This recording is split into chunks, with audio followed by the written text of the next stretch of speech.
एकदम सोप्या वाटणाची आज मी तुमच्यासोबत काळ्या मसाल्यातली शेवग्याच्या शेंगाची भाजीची रेसिपी शेअर करते। खाल्ल्यानंतर चव विसरणार नाहीत आणि अगदीच पाहुणे जर आले ना, त्यांना जर ही भाजी खायला दिली ना, पाहुणे कौतुक केल्याशिवाय तुमचं जाणार नाहीत बघा। एवढी भारी आणि एवढी टेस्टी बनते। सगळ्यात पहिलं तर त्यासाठी काय करायचं, शेवग्याच्या शेंगा छान कापून पाण्यामध्ये हळद मीठ टाकून शिजायला ठेवायच्या। शेंगा शिजतात तोपर्यंत आपण एक छोटंसं वाटण तयार करून घेऊ। एकदम सोप्या पद्धतीने वाटण सांगते। 1 टोमॅटो, 3 कांदे आणि 2 लसूण छान भाजून घ्यायचे गॅसवर। त्यानंतर टोमॅटोचे साल काढून घ्यायचे, कांद्याचे मी ऑलरेडी काढले होते। त्यानंतर लसूण सुद्धा छान सोलून घ्यायचा आणि त्याचे थोडे थोडे साल काढून घ्यायचे आणि छान असं चुरून घ्यायचं बघा। हे भाजून घेतलेलं पूर्ण साहित्य। आता कांदा टोमॅटो लसूण हे काय संपूर्ण साहित्य आपण भाजून घेतलं होतं ना जाळी टाकून गॅसवर, ते संपूर्ण हाताने छान असं मिक्स करून घेतलेलं आहे। हे मिक्स केलेलं आहे तोपर्यंत इकडे साईडला लगेच तवा गरम करायला ठेवला होता। तव्यावरती थोडंसं तेल टाकून घेतलं आणि तेलामध्ये ना खोबरं टाकून घ्यायचं। थोडंसं खोबरं छान असं परतत आलं ना थोडंसं, की आपण जे मिक्स करून घेतलेलं आहे ना साहित्य ते यामध्ये टाकायचं। कारण आपण ऑलरेडी कांदा टोमॅटो आणि लसूणला जे भाजून घेतलं होतं ना, ते थोडंसं भाजलं जात नाही, कारण आतमध्ये ते थोडंसं कच्चापणा राहतो। म्हणून असं परफेक्ट वाटण भाजलं ना की भाजी एकदम चवदार अशी बनते। तर पहा, इकडे आता मी परत या तव्यावरती हे सगळं भाजून घेतलेलं साहित्य टाकून घेतलंय आणि सगळं थोडंसं छान असं भाजत आलं ना की त्यावरती कोथिंबीर टाकायची आणि परत वाटणाला छान मिक्स करून घ्यायचं। तर पहा, इथे पूर्ण वाटण मी छान मिक्स करून घेतलेलं आहे। आता ना यामध्ये थोडंसं मला टोमॅटो कमी वाटत होतं, म्हणून मी परत थोडंसं किंचित म्हणजे अर्ध्याच्या पण थोडंसं कमी टोमॅटो नंतर टाकून घेतलं होतं। छान परतवून घेतलं। वाटण थंड झाल्यानंतर एका मिक्सरच्या भांड्यामध्ये टाकून घ्यायचं आणि त्याला छान असं फिरवून घ्यायचं। तर पहा, एकदम स्मूथ अशी पेस्ट काढायची आहे।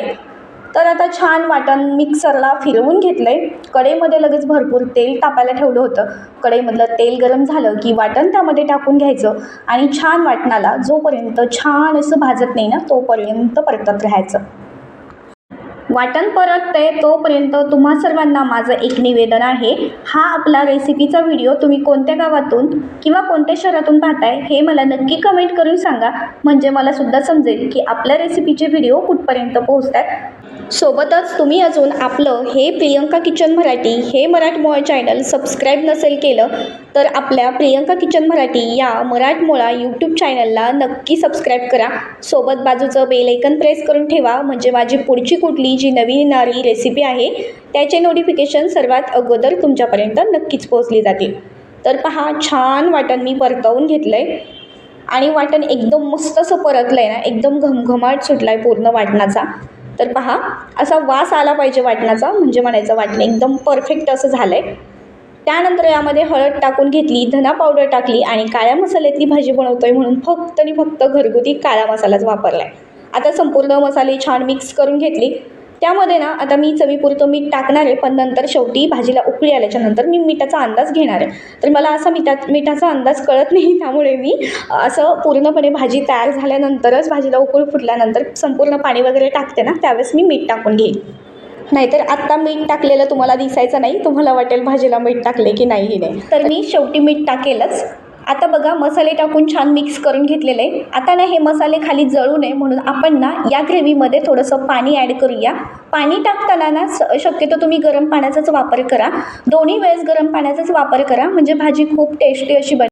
तर आता जे मिक्सरच्या भांड्यामध्ये वाटण काढलं होतं ना त्यामध्येच थोडंसं पाणी ॲड केलं आणि या ग्रेव्हीमध्ये पाणी थोडंसं ॲड केलं, म्हणजे मसाला खाली करपू नये म्हणून।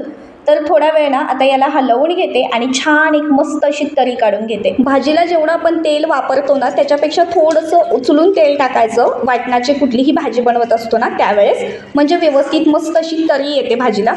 तर बघा, 2 पळीच्या थोडंसं मी जास्त अर्धी पळी एक्स्ट्रा टाकलं होतं तेल, तरी पण पूर्णपणे एवढं जसं तेल सुटायचं तसं सुटलेलं नाही, पण खोबरं टाकले त्यामुळे बऱ्यापैकी तेल सुटलेलं आहे भाजीला। आता मस्त वाटणाला तरी आलेली आहे। आता यामध्ये आपण शेवग्याच्या शेंगा टाकून घेऊया। त्या अगोदर बघूया शेंगा शिजल्यात का, तर अगदी परफेक्ट आपल्या शेंगा शिजलेल्या आहेत। आता या शेंगा आपण या वाटणामध्ये छान टाकून घेऊया। तर पहा, शेवग्याच्या शेंगा टाकून छान मिक्स करून घेऊया भाजीला आणि परत तुम्हाला वरून जर जेवढी घट्ट पातळ ग्रेव्ही हवी आहे तर पाणी टाकलं तरी पण तुम्ही चालेल, पण गरम पाण्याचा वापर करा शक्यतो वरून टाकलं तर। तर मला थोडीशी घट्ट, म्हणजे जास्त घट्टही नाही पण थोडीशी मीडियम अशी ग्रेव्ही पाहिजे होती, म्हणून जेवढं शेवग्याच्या शेंगामध्ये पाणी होतं तेवढंच मी टाकलं आहे. वरून कुठलं पाणी नाही टाकलेलं मी, फक्त वाटण खाली करपू नये म्हणून थोडंसं पाण्याचाही वापर केला आहे. आता पहा, मी म्हटलं होतं ना उकळी आल्यानंतरच मी मीठ टाकणार आहे. आता कसं एकदम परफेक्ट मिठाचा अंदाज बरोबर येतो, त्यामुळे मी शेवटी मीठ घालत असते.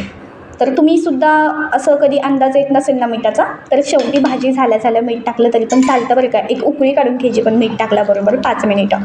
तर मस्त अशी उकळी काढून घेतली आहे बघा, कशी खळखळून उकळी आली होती. गॅस बंद करून दिला आणि मस्त वरून ताजी ताजी कोथिंबीर टाकली. तयार आहे मस्त आपली झणझणीत काळ्या मसाल्यातली शेवग्याच्या शेंगाची भाजी. एकदम सोप्या वाटणातली ही झणझणीत काळ्या मसाल्यातल्या शेवग्याच्या शेंगाची भाजी मंडळी तुम्हाला कशी वाटली नक्की कमेंट करून सांगा. आणि एकदा जर तुम्ही ही काळ्या मसाल्यातली झणझणीत शेवग्याच्या शेंगाची भाजी पाहुण्यांना खाऊ घातली ना, ग्रेव्हीवाली अशी मी बनवली त्या पद्धतीने, तर पाहुणे तुमचं कौतुक केल्याशिवाय जाणार नाहीत बघा. आणि जाता जाता तेवढंच कौतुक तर करतीलच, पण जाता जाता रेसिपीसुद्धा विचारून जातील, एवढी भारी ही भाजी होते. करून बघा आणि मला कमेंट करून नक्कीच सांगा.